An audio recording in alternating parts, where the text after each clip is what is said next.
Hi, Carolyn. Hi, how are you? Good to see you. Yeah, Yeah.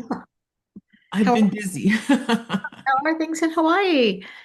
Um, we're under this storm alert. Oh, what's happening down there? Um, there's some cold fronts that Uh, are coming in, and so yeah, so there's going to be a lot of rain oh yeah, next couple yeah. of days. Yeah. Well, it's good to see you. Yeah. Welcome, Consuelo. Good to see you. Sure. Hi, Carolyn. Have you met Deborah before? I don't think so. Deborah, are you new to the group? Oh no, I think I came at initially Of the beginning, the and very beginning. at the very beginning part last year. Um, but yeah. So I'm Welcome back. re-engaging. Yeah, Welcome good. back. Yeah. Thank Is you. that is your background your real living space or is it one of those fake things? Yes, one of those fake things. I'm wondering about those fake things. I saw, yeah, somebody had, yeah, a variety of wonderful backgrounds that you can put up, and I said, well, I'm just gonna stick with my little living room here, my space, my That Well, works virtual, too. That works too. I my know. virtual Yeah. space. Normally you see that painting behind me and all the things, but today I am in my daughter's old room, which is there's stuff back here. So Yeah, I'm just yeah. doing the Story Catalyst logo. Um, No, that's great. It's great. I just sometimes want, I've been doing this for so long, I'm so used to my little background here. But anyway, this is where I write. So this is, this oh, is, cool. so Great. Great. yeah, this is Oh, I live alone, so I have my little casita and it's all about that. It's all about books all over the place. Anyway, Deborah, what are you working on? I'm working on this book proposal. Um, and most recently it's I finished the draft last year, the ending of last year, but I'm doing field work to validate some of the things that I'm you know, trying to say in the book, just to get another field of experience to be sure that I'm on track. Is this a nonfiction? It's a nonfiction. Yes. Yes. well, tell her your new title. Um, well, that is up in the air. I started with the Renaissance leader, and now and then it changed to the new generational leader. But it's really on standing within the threshold as a time for reflection to reflect on the changes, the volatility, the uncertainty, and how leaders, especially in public and private institutions, l- go about making changes. Yeah. Great. I mean, that's very much needed. People are so freaking out about change and volatility and uncertainty, and it sounds like you're exploring how to use those in a Yeah. positive way and Yes. not be, Hopefully. yeah. So that's Yeah. your purpose. I think that's a really good vision to put out these days because I mean, we're living in these incredibly transformative, changing times, and it's, what else can we do but just move through it and use the energy that's happening. Yes. Yeah. What are you working on? I'm fiction, a novel, a trilogy, Oh, and yeah, I just with some excellent feedback from Carolyn, I was able to really focus on book one and get it in shape. And it's out, it's been out to my beta readers now for a few weeks, and oh, great. I've already gotten some feedback. I should do this. I know.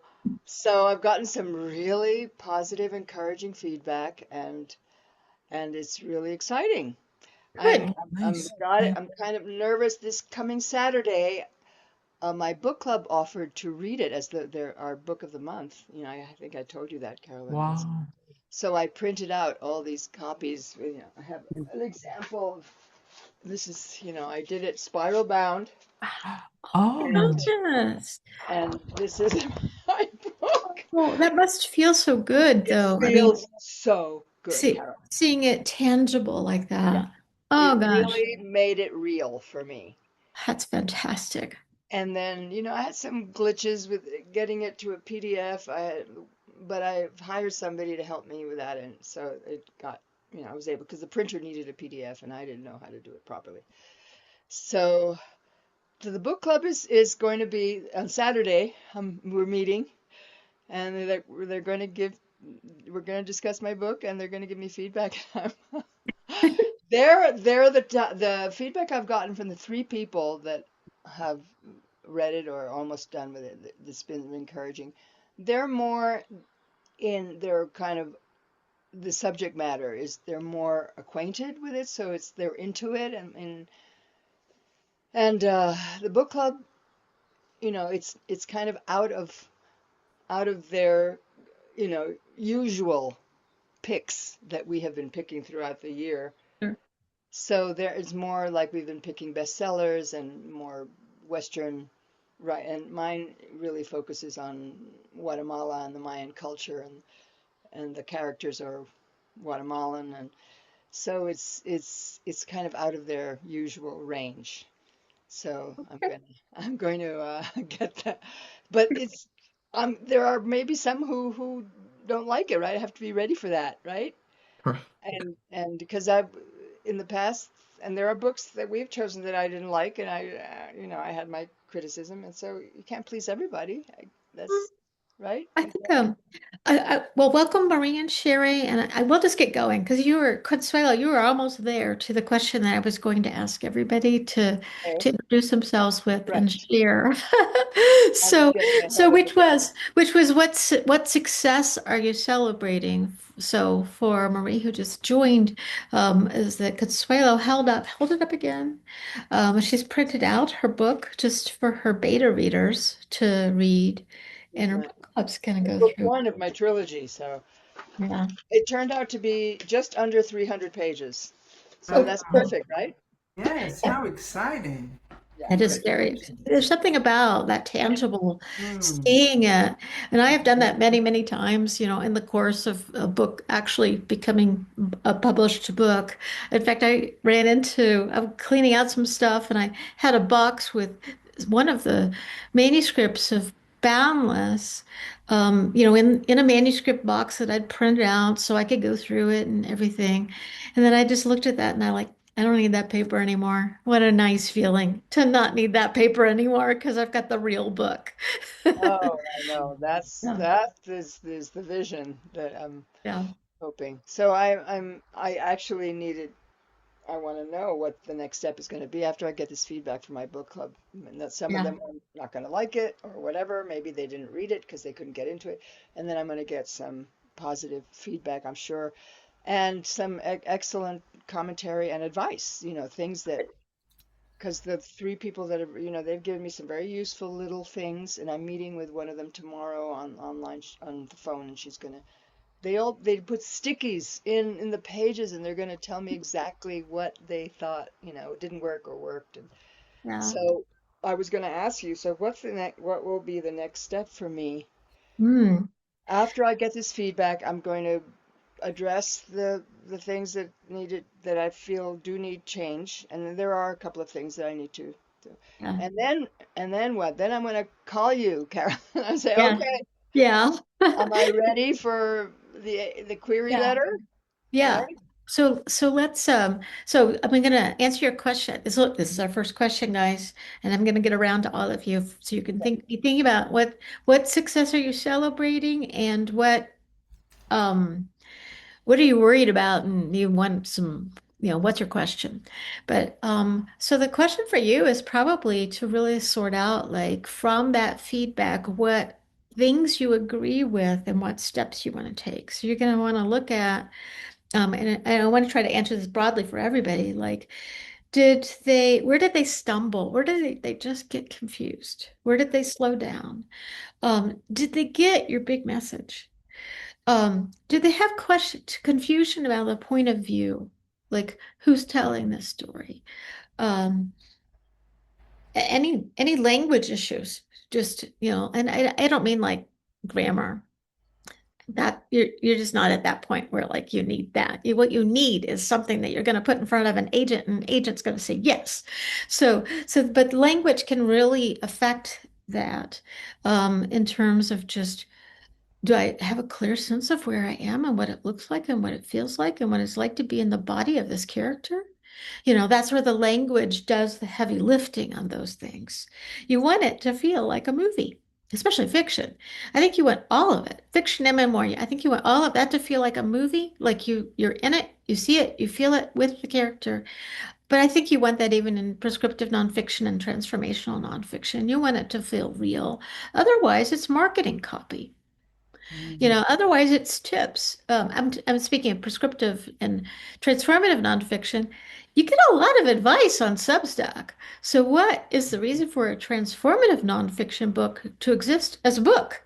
And it's because of the unique angle on it, the voice on it, and that's another question you're going to have for your group, Consuelo, too, is voice. Um, but it is probably, Deborah has a very unique take on what she's writing on, which is either the Renaissance leader or the next generation leader. She's debating about her title, but she's really positioned that for the marketplace to really seem like this is startling, new, and innovative. And so that's what she's after. Now, what do you do with negative feedback? Mhm. Anticipating your question. Hmm. So, what you have to decide is, do you even agree with it? Mhm. What's your reaction to it? Your reaction to it is going to tell you the most. If you really, really react to it, it could either be one of two things. One could be it's just so off base. That might be why you're reacting. In which case, you just need to discard that and move on. If you're really reacting to it, though, it could be touching something that intuitively you're worried about with the book. But Mhm. you really have to, um, take some time to reflect on that. I had one short story that was being workshopped by a beta group, and the person said, I want her to do something like maybe she loves horseback riding. And I'm like, this is not that character. And why out of left field are you deciding that my character needs to change her personality? And don't you know this story is about death? Because the story was a woman who was grieving a grandmother she wasn't that close to, right? Um, and it was about grief, so it was heavy. So then I had to ask, like, okay, this seems like the stupidest response ever, but I need to look at it. Can I think about this? What is the person reacting to? And what they were really trying to tell me was, I don't like the character. Hmm. So then I had to decide, do I care if they Hmm. like the character? Honestly, sometimes you have to be a little nerves of steel with this kind of negative feedback stuff because it's going to be revealing to you whether it's on track or not. Because I said, well, I had to ask myself, do I care if they like the character at this point? Because there is a point where, like, it's an anti-hero. There are anti-hero stories. You still root for the anti-hero even if you don't like them, because the theme. So did the theme work? Did the character work? If I was writing an anti-hero story, did I make it work? Those were the questions I then started to ask myself. I had another one in a workshop, and it was with several alums, and two of the other members in the workshop were female, and one was a man. And this is my novel, excerpts of which have been published on First Writer's Launch, the Right Launch. And it's won a finalist prize from Elixir Press for first novel. It's won another semi-finalist prize, in the first chapters have been published. So it's hitting. It's hitting some places. It's landing. But I did this workshop with alums, and The women wanted to engage with the novel's biggest question, which is why does a woman need to have to be married? Is that even something that we just accept? And if marriage is something you choose, then what is marriage for? That's really sort of the controversial um, theme behind it. And it was the man who reacted very badly about this. And what all of that revealed to me is that in a patriarchal world, men think they invented marriage. And if women don't like it the way that they have defined it, or don't let women define it for themselves, then they react to it. They think it's about them. And I just realized I was devastated. I'll just be honest. I was crying. I was like, ah, I poured so much work into this. How could this be? This workshop wasn't even helpful at all because we ran into this big snag, and everybody else was kind of like this, you know. Um, but then I had a little bit of a drive after that to drive back from, it was in Louisville. I was heading back to Lexington, my hometown. By the time I got to Lexington, this was my hometown, my home state, I was starting to feel that home comfort, soothing feeling. So my emotions changed on the drive. And when I got back to my hometown, I realized, oh, this is a good thing. That means my novel is subversive. That Mhm. means my novel makes people think. And Mm. I thought, well, didn't I want to do that? Isn't that why I really started asking these hard questions and created all these characters and they do all these things? But I didn't really know that I wanted that until I got that negative feedback from that one person who irritated me. But now he's got his book out. I've got my book out. We are both alums and we are both, he's congratulated me and all the things. So even with negative feedback, you learned something maybe big that you needed to know. And you can also still be friends. Yeah. I mean, That's my story. one interesting thing that when I first gave the book to my book club members a month ago or 3 weeks ago, one of them, I got an email from one of them, and her question was, who, when you were writing this book, who were you thinking of as your reader audience? Okay, And that's a good because, question. and I don't know why she asked that. Ex- What do you think? I mean, I answered her that actually, when I started this book, I had no reader audience in mind. It was my first I was just, yeah, I was just expressing this story that had come through me, and I didn't even think of who my reader. But in retrospect now, I can describe who I think my readers might be. But I Good. was curious as to why she would ask that. Would she ask that because she didn't understand my, you Well, know? she might be asking because it's a standard question to ask about a book. It might be there are a lot of reasons that they could be asking. It could be that, you're writing in a genre that they don't read, so they don't know who your readers are. That's probably it. I think that that question, though, is one that you should ask the whole step of the way, which is just who is my ideal reader? And I will just, right now, I'd like to turn it over to Deborah to talk about that question because I have a little bit of an idea of the kind of the work that she's done on defining who that audience is. And I have a little bit of an idea. She recently sort of had a breakthrough that broke it out. So it became much more specific about how she was reaching the ideal readers that she knew about. But as she's been doing the work, um, she's really gotten way clearer on who some of the other sub audiences are. So, Deborah, have I set you up well there? Is that something you can jump in on? I think so. Um, when I started writing the book, I didn't realize how personal it is. And at the time, I thought I knew the audience. And so I wrote it, and then I had to jump back into the field. When I jumped back into the field, I became more of a witness and I listened. And then I went back and looked at my draft, and I realized that who I thought the audience was is not necessarily so. And That's where I had to do a lot of reflection and come up with some key questions that would guide me through the process.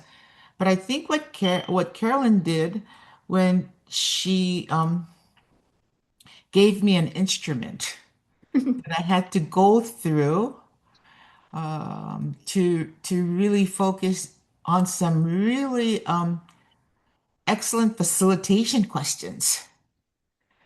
Then I got a glimpse, and I just say glimpse because it's still evolving on who my audience is and what would be my service to them.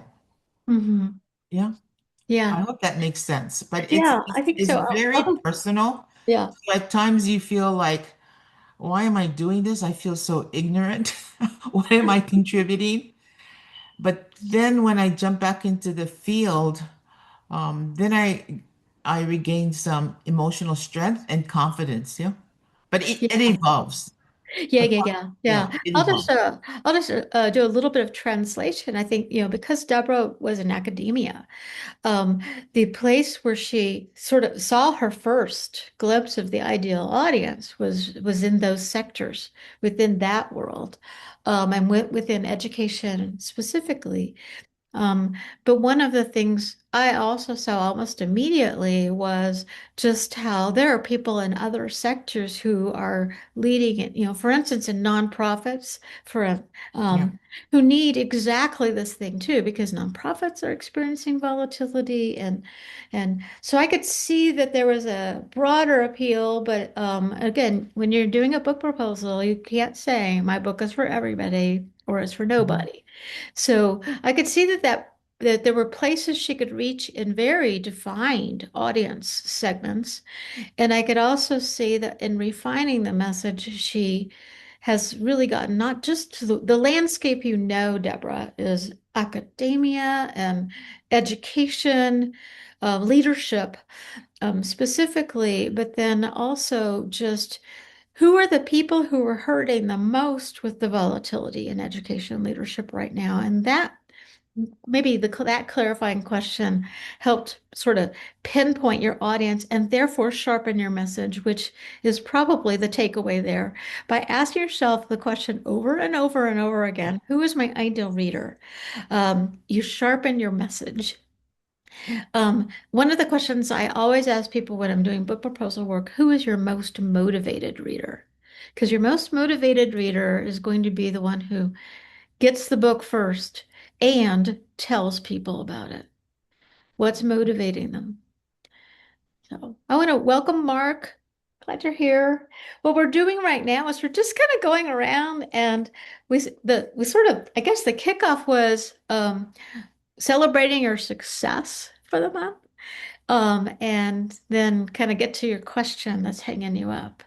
So that's where we are. Let's go around now. Sherry, we haven't heard from you yet. So welcome.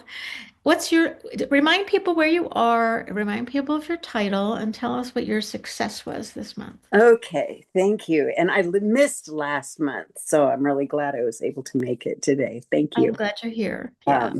First, I want to say to Consuelo and Deborah both that I just admire your courage in putting it out there. I'm at much more beginning stages, and that's pretty daunting to even think about.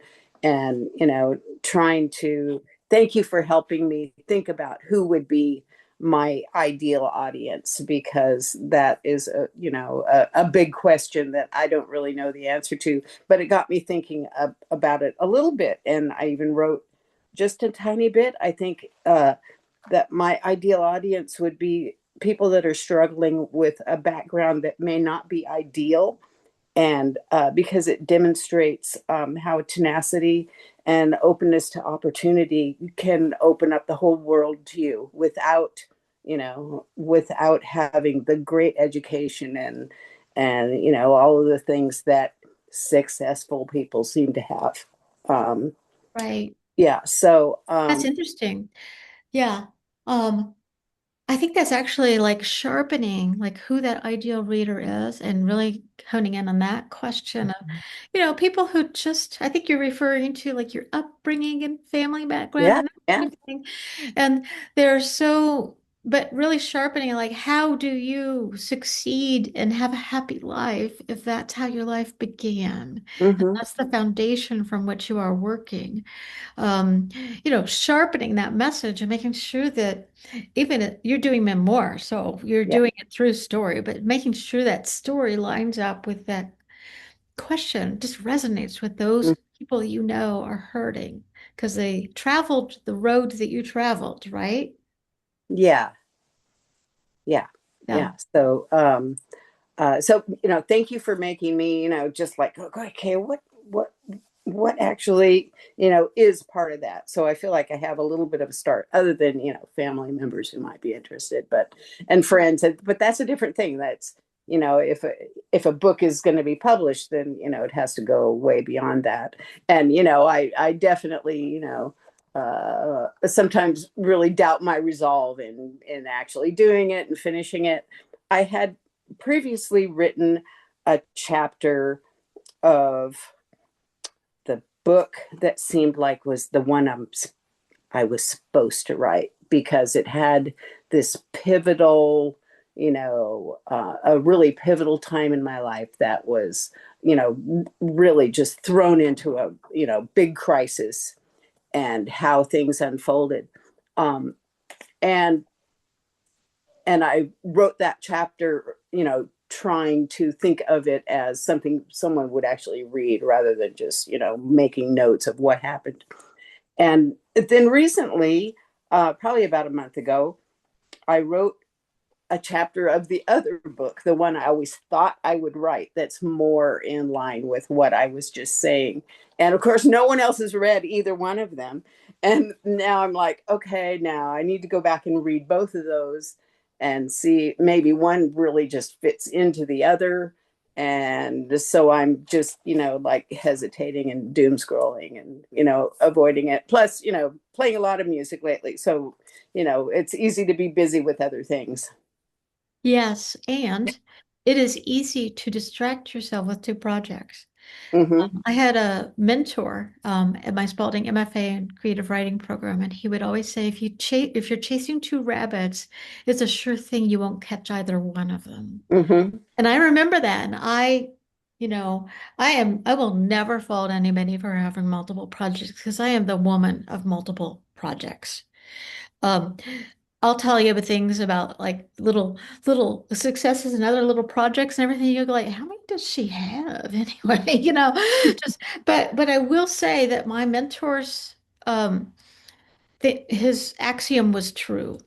And you do want to get clear on which one is primary and which one's secondary, which one's your spouse and which Mm-hmm. one's your lover. Mm-hmm. As far as I'm concerned, in the world that real life, let's be monogamous if we're pledging to be monogamous. Yeah. Be Okay. monogamous. Okay. But in the literary world, you're allowed to have a spouse and a lover. But what you need to do is think, which one's my spouse, which is the one that this is sturdy. This is the one I've got built up the most. This is the one I rely on. Um, this one I feel I've built up years of devotion to and I've poured my skill into, and it's probably the one that's nearest to being done. But Mm-hmm. your lover may be the one that gives you relief from the other, but it's probably going to be good to make a decision about which one. You don't have to know that right away, but I would explore it in some of your reflection and journaling. If you journal, like really Mm-hmm. reflect on which one. And it's probably going to be which one matters the most to me. Which is Mm-hmm. the one that I want to be known for? Which is the one that only I can do, even though there are a million other books out there that are like it? Which is the one? Um, and then your lover will just take all the little extra stuff that's going on with you. But one thing I do is I write kind of a hook statement or book jacket copy for both of them as though they exist. And it helps clarify what am I really after? Because I think that question, what am I really after? It's the one that will keep you from being distracted by all the other things of life and will keep you writing. When Hmm. you're in this process of discovery and you go like, wow, I discovered this when I was writing these pages. What more can I discover if I write farther? If you're doing that, that's the one. Hmm. Yeah. But Okay. keep really good files. I hope that helps. I hope that helps. And really, I mean, the group we can share these kinds of things in the group. You can say like, I've got this. Here's my hook statement, and I've got this one. Here's my hook statement. What do you guys see here? That's all you have to ask. You don't say, do you like it? Just Yeah. say, what do you see here? What would you like to tease out? What do you want? What do you want to know when you read this? And Yeah. then you're gonna I think that what do you want to know is going to get you back to the what do you want to discover while you're writing it. Yeah. So use that. Okay. Okay, Thank good. Good to see thank you. Okay, I'm going to move around the group here. Let's see. That's going to be Maria or Mark next. Who wants to be next? What's your big success? Mark, unmuted first. Marie. No, he was quick. Oh, hi. Remind us, and just in case you haven't met everybody here, just remind us where you are and the title of your book, and then tell us what your success is. Hey, well, I'm Mark Kirby, and I'm in Brooklyn, New York. I had massive computer problems, which is why I'm late. The book is called Chunky Blend of uh, Family and Black, White, or Other. I've worked with Carolyn on my book proposal massively, like especially last year, last summer and fall. And I guess my big success is I started a Substack page, which was a whole dark night of the soul as far as like dealing with technology. And I was like, why did I even start writing? Because when things go wrong in technology, I freak out. so but the big success was getting that, and then I also within that I have memoir excerpts, and also a section on just me writing about music. I play drums and above studied music. In fact, the memoir has a lot about music as far as what my parents gave me. This the shows that we saw. So it's sort of like a family memoir, but also like a history. Like for instance, we went to see the Motown review when I was 11 and saw all those original people, Temptations and Gladys Knight, and then me and my dad also saw a lot of jazz. So that figures in my memoir, and so that's a big success. The other one was after months of kind of like understanding that in a memoir people want to see your book proposal. So I was, working with that and doing this other kind of writing, but then I realized that I could have just written the memoir in the last, 6 months anyway. So I just started writing the memoir, and parts of it I'm putting in my Substack page, and that's really good because people have joined, good friends and family, but also people that I don't really know that well, and they're saying this is fantastic, keep writing. So that's been really good as far as like the confidence to keep going. So both of those were big successes. And one more comment about the woman who talked about the target audience. I did a lot of research. I just like said I just went to like Google, in Gemini. I said like who are the actual people reading books, and found that it's a lot of people who are like older, which works, for my memoir because most of it takes place in the late 60s and up to the mid 70s. But then I also researched like younger people, like college age people, people who are, concerned about social justice, because part of my book is about how my mom passed away and my dad married a white Jewish woman with 3 kids. And how we kind of blended. I mean, that's like the main focus of the memoir. So I started doing research on that. So I would say, as far as audience, like just research who's reading, and all that stuff is out there. I mean, I researched Jewish groups, Black young people, Black old people. Just ask a lot of questions online, and also started watching, who's actually reading on the subway. And there's more people with books on the subway. I don't know what that means, but and also I notice people are on their tablets. They're actually reading books and not just like watching porn. Just keep that in mind. So anyway, that's where I'm at right now, and I'm kind of encouraged, and also, and finally, as far as lovers versus your spouse, I was getting caught up with just like writing about music because I know a lot of musicians in the New York jazz world and also in rock. They're like, loving my, writing about, deep dives into obscure topics like, Stevie Wonder, great drummer. People don't realize that. So those kind of things. But then I just realized that I just had to get with the memoir, which like the main thing I'm doing in life right now, kind of like honoring my whole history and my family, Hmm. and hopefully soon to be on Netflix. Get Yeah. get like Michael P. Jordan to play my dad, that kind of thing, So. Yeah. Right. Well, I think, well, you sort of illustrate a really interesting question because there's the theme of your book. And that theme's going to resonate in so many ways through families, through social issues, and it's also a coming of age book as well, because you had to come of age through it and figure it out. So, but the other piece of it that you mentioned about the music, I would say that's the flavor of your book. And there's a lot about the flavor of a book that is the hook. And sometimes just, it really is. I mean, all stories are about love and death, pretty much. But what makes the difference in the story is the particularities of the person and the character in the story. And it's sometimes it's the combination of the theme. What happens in a blended family during a period of racial and social justice upheaval and to a young man?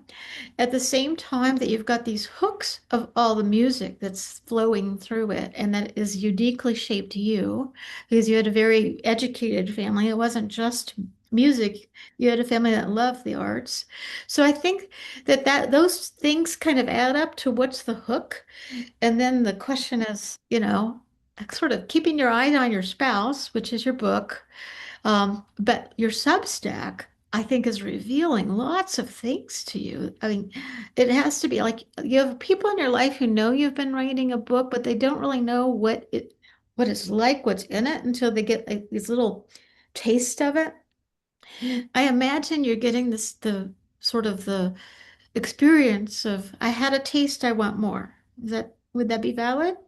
Yeah, and also in the process of Substack, like I looked over my book proposal, especially the chapter outline, and it's good. But I realized in doing this Substack how to like really like just hone in on those one moments, like in the early part of my story before my mom passed away, and I realized that I don't want to do this right now, but like I might have to actually go back and like edit that somewhat because I'm seeing now how what the main moments are in that story, So that's also been really eye opening, and I kind of try to keep the words down, So Hmm. it's making me really like sharpen up the writing overall, and in these excerpts. So it's Oh, been really good. helpful. I'm Good. trying to get some more paid subscribers too. That would really help as well. But So I've got what's your next goal then? my next goal. You mentioned the flavor. Well, my next goal is I'm going to start a Spotify playlist that'll coincide with all the different sections of the memoir. And I've also been doing some like hyperlinks, like as far as like if I mentioned the Temptations in this one section of my memoir, on Substack, there's like links to like videos and music. So I want to get that going. But aside from that, I just want to keep on going with these excerpts and this like, and I'm also getting a good rhythm.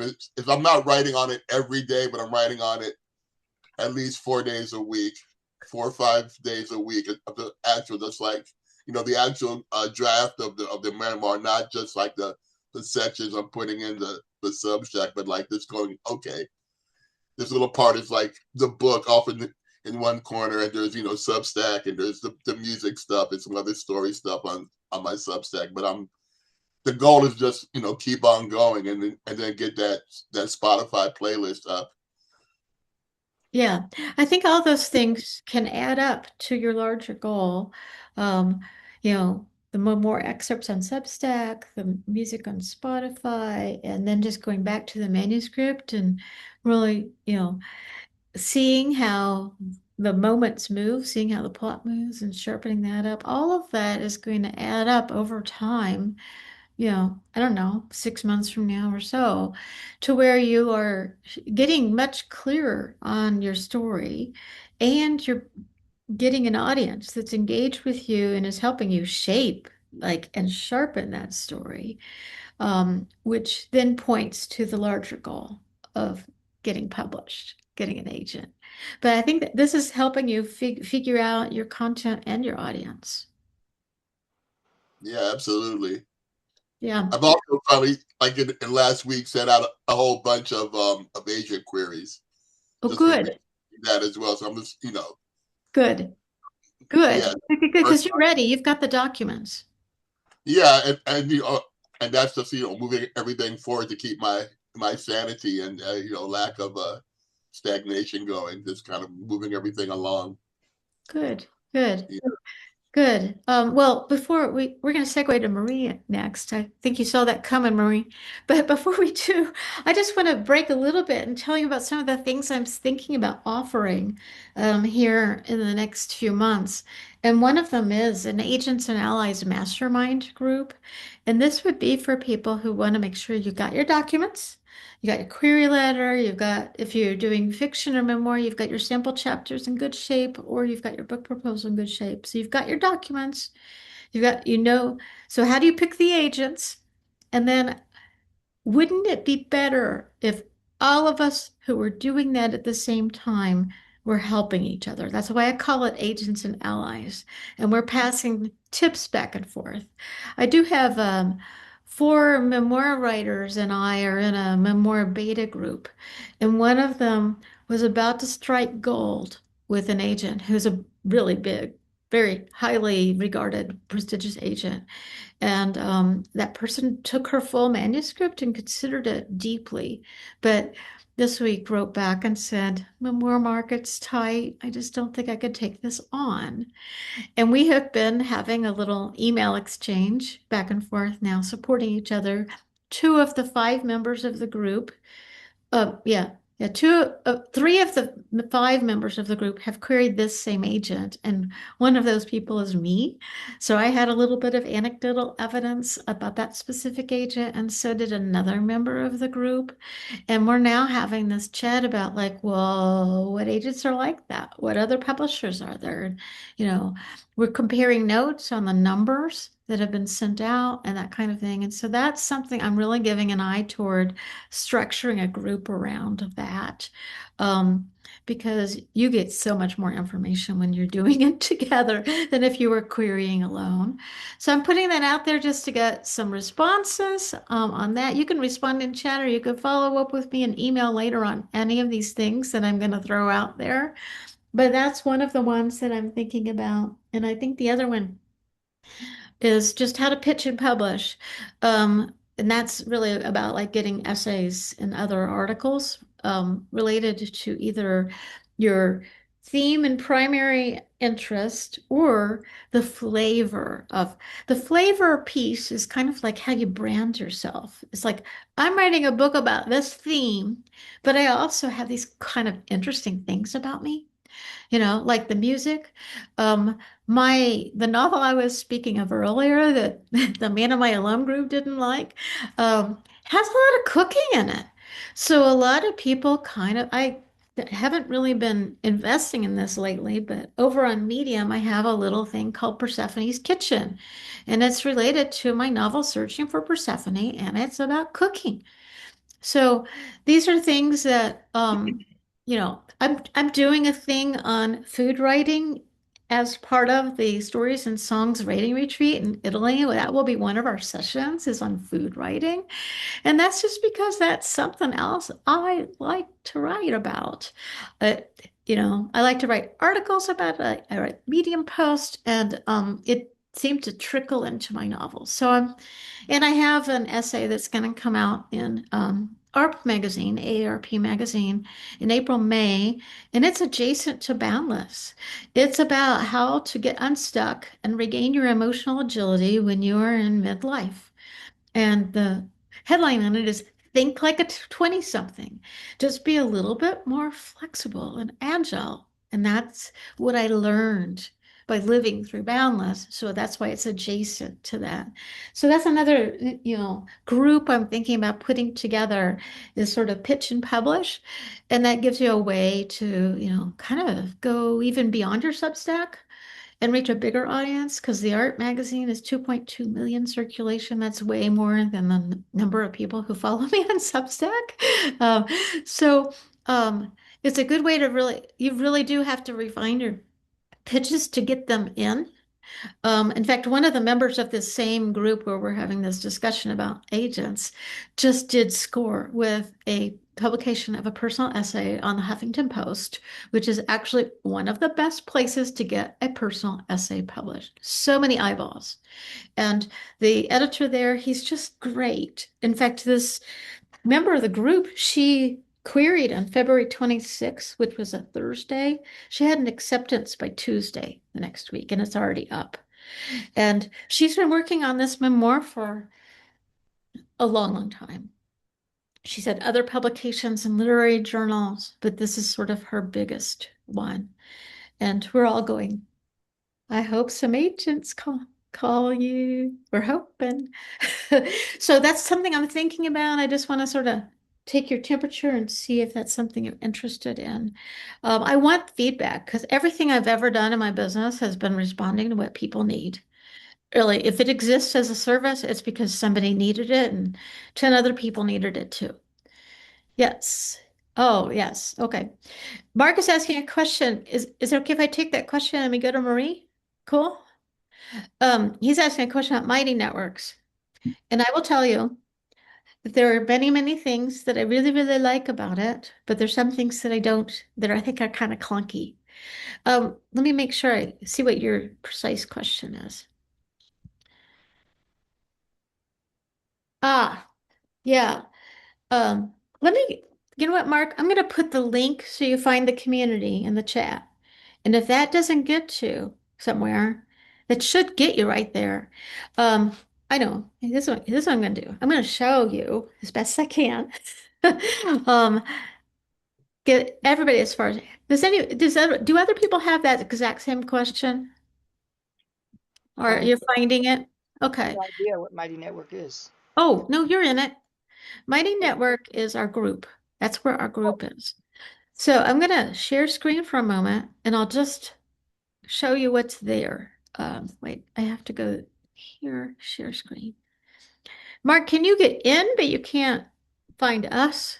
Or, I I started to look at it and it just seemed so daunting, and I just figured out the Substack situation. yeah. So I went like, I'll wait till we try that again. Okay, so this is what it looks like when you get there. So I have two things. I have a free community. That's everybody. Unfortunately, sometimes it's some spammers. So I try to get them out, I block them. But the free community is just a bunch of stuff. That's where we're all just talking to each other. And then down here I have writing classes that's where I will offer those things that I'm talking about. And these will be paid offerings. So you can see I had some in 2023, but here's us. See, a little live button for us. So it's the way Mighty Networks is organized is that you get into this group, there's the table of contents. That's not right. And then we get into the feed. That's where you see stuff being posted, just like on Facebook. Sorry. Okay. In fact, I posted some of our questions here. I posted, the Zoom link here. Sorry. It's a little buggy because it's doing so many things right now. Post that little thing about my colleague who got in the Huffington Post here. So that's what's in the feed. The events are where you will find the Zooms, but I've been sending those in the emails too, just to back you up, just in case. It's a little bit, I don't know. I think the difficulty I have with it is um, for me to get in, sometimes I have to ask it to send me an email to the email I signed up with, and then it sends an email there, and then I can get in, even to my own thing that I'm paying so much money for. Um, but this does show all the Zoom calls on the events. The table of contents is where I will post I've got some things here. So it's like what we hope to do here, focus areas, bunch of questions, what you can share in the call. But probably the most important thing, resources for writers. I've got recommended craft books. We could talk about that this time, next time, anytime. And then here's all the recordings of the calls. I need to figure out, as Mark, you know how you're going like technology sometimes kicks my butt? Well, notice how the 2025 things are grouped with the 2026 thing. I'm still trying to figure that out. So don't feel bad. But if you get in, that's what you should see. So then we just need to make sure you get in, right? Now we do have these places where you can drill down a little bit more on a personal level with other people who are writing what you're writing. And this was for transformational nonfiction, and this one's for fiction and memoir. And what I have, oh, here's another thing. You could set up your notifications the way that you want them to be. You can, if I post something, you'll get notified, but you decide how often you get notified. Do I want a daily? Do I want weekly? How much? So that's something that when you get in there, you will get set up for the discovery. I'm sorry, I'm looking at the word discovery for notifications if there's something new up. And I'm trying to get better about posting more resources there just more regularly. Um, let's see. Have I answered a lot of this? And I'll put the link in Yeah, this that's chat. really helpful. Just Yeah. seeing what the group is called, that'll really help. Oh, yeah. Yeah. I don't know what it looks like. Okay, I'll also say I have another group that I'm in. I absolutely love the content of it, but I can only get in through my phone. I can't get in through my computer, so I'm going to need to be talking to her. So I feel like if any of you guys are hitting any obstacle with this, you can get on your phone, but you can't get on the computer, or the other way around, or you know, uh, anything. Please let me know because I want to really make this much more robust than just our call. It really needs to be a community in every sense of the word. So let me know and we can troubleshoot it. Okay. I have just a little comment about that. Yeah. I try to check it when I get an email from you and just from time to time to see if there's something to respond to. And it seems like it defaults back to the more public group. So Oh, if I just go on it, not following a link from an email or something, just, okay, I'm going to just click on the app and check and see if there's anything there. Cause I don't want a lot of notifications. I just would rather just check it myself. right. The default setting will be the broader group, and I have to remind myself to go to our group. Okay. So just to real quick, I'll go back to screen sharing. The difference is, right, if you end up coming in that way, it's going to default you to that free community group. But if you come over here, what you should see on the left, you're looking for group coaching. Yeah, and that'll get you there. But yeah, set up your notifications to where you want it daily, you want it weekly, whichever way you want it. And then bookmark it. Once you finally get there for the first time and you go, wow, it worked, bookmark it. I don't know. Do people use bookmarks I on their do. browsers? I Okay. do. Yeah. I've got them pretty well organized because I started getting to the point where I was like really frustrated with myself that something that really is pretty easy to set up and do and find, wasn't happening. So that might be another thing to do. Mark says you can access the community on the app and the computer. Oh yeah, yeah. Okay, good. Okay, hey, Marie. Oh my God, it's 11:55. How are you, Marie? I'm What's your doing, success? I'm doing good. So my success is in just taking this time in this season to really and truly immerse myself in my writing. So what that means is letting go of other things, which has been good. Part of that immersion is the upcoming trip to Italy, and I'm excited about that. And I'm in North Carolina, and my book is Intentional Life Matters: Reawakening in the Sacred Pause. The what am I worried about? Well, I guess I can say more instead of worried, more concerned, or I have a question about because it is a memoir, teaching memoir, and I have a lot of stories in there. I'm Mm, wondering if what is the ideal length of a story, or is it just the arc of the story? Because mm, I don't feel like a lot of them. There's a necessity for a lot of the stories to be long, right, right, but it's the impact and the development of the story. And so, right. You could tell the story small as like a little parable, you ah, know, okay. and then after that, you can really pull the meaning out of it Mm-hmm. and reflect on it. I think our goal always is to be compact. Okay. And I think that if you think about it that way, then when you do have some, I know Maria's manuscript, so you do have some stories that are just they're bigger, they're Mm-hmm. more impactful. Yes. Let them be bigger. But for most of your stories, practice the art of compression, of really making them have a tight little arc. What does that mean on the page in terms of words?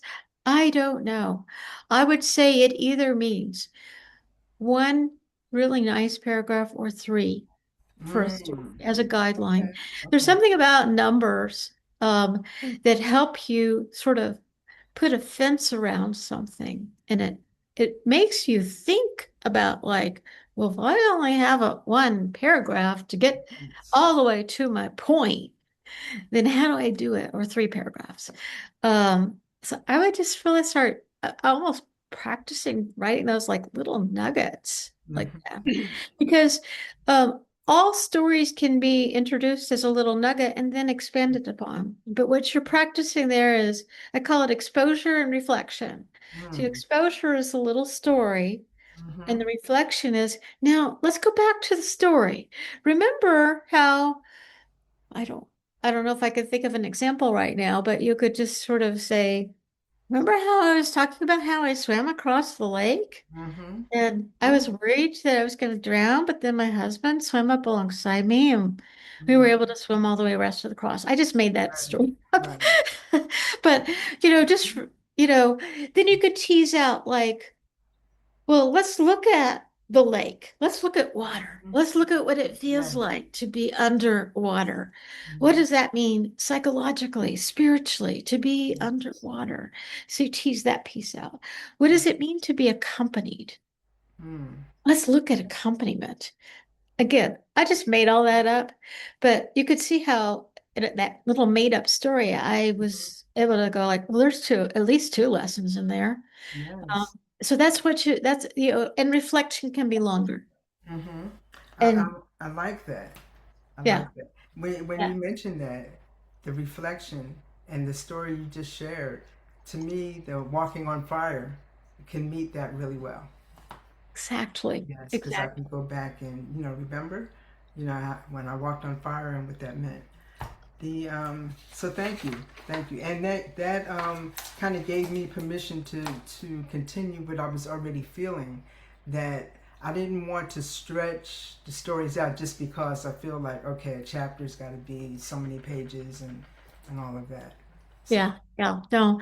Yeah, never stretch a chapter just for that reason. Let the chapter stretch you. oh, I like that. I like that. Yeah, but also just there's so many times when I've practiced that sort of compression Mm-hmm. exercise where I say, yeah, I'm going to tell this story in Mm-hmm. three paragraphs. Mm. That one, I did it. And I was like, oh, I thought it couldn't be done. Mm-hmm. But there's also so many times that because I have compressed it and I had to make some decisions about what to kind of leave on the, you know, we're talking about the lake. What do you leave on the shore? That it then clarifies for me how I might actually go to the next story. Mm-hmm. Yes. Yeah. And they build Okay. upon each other. So I think that Exact. that is good. And then my other concern, which may not be a concern at all, is my voice. Is because to ensure that I'm speaking, if I'm speaking to my ideal audience, Mm. which is people who are experiencing the same thing, maybe people who are spiritual leaders or caretakers, um, they may understand. So I don't want to use too much jargon or too little. And so it's Right, just right. right. Yeah, I think in a lot of ways, you and Deborah have some parallels in terms of just having this sort of core Mm-hmm. audience that you know really, really well from your Right. professions. And then you have an inner sense that what you're saying and offering can resonate in all these other little pockets with Mm-hmm. people. And that's where actually doing some work on who that ideal reader is and all these other little pockets will help you understand um, how not to get like lost in your own jargon. Right. Yeah, like if yeah, once you start to see clearly like who this person is in this little pocket of an audience and this little person in this other pocket, then you can. I'm sure you've dealt with people in all walks of life. Mm-hmm. You just I have have. to find the way to talk to them. And that really brings you back to what's the language on the page. There's a piece of Exactly. it that people are going to actually relish being Mm-hmm. inside your world. But that's the Mm. part where you want to be instructive and supportive rather than off-putting and putting you over there on the shore because you're not really on my world. You don't want that's what you're trying to avoid. What you're trying to do is always it's welcoming. And because you work with people in all walks of life, you are adept at meeting people where they are. Yes. Yeah. Thank you. All And righty. yes, yes, yes, and yes to both of your groups that you're considering. Okay. Good. Yes. Yeah. Yeah. Good. Excellent. Excellent. Okay. So next month, I want to say out loud, what's the next one? It is on the second Wednesday of April. And that is, I am looking at an actual paper calendar. This is crazy. That is April, Analog. April 8th. I will see you guys on April 8th. Um, and any questions I had on that list that you really, really liked and we didn't get to, please tell me. So I'll make sure they're on the list the next time. And if you have questions in between now and then, ask them in the Mighty Networks. And if you can't get into Mighty Networks, let me know about that too. Okay. Okay. Okay. Well, good. Be brave, be light, be you, and keep the pen moving. All right. You. See you next month. Thank Bye you. bye. Bye. Bye. Bye.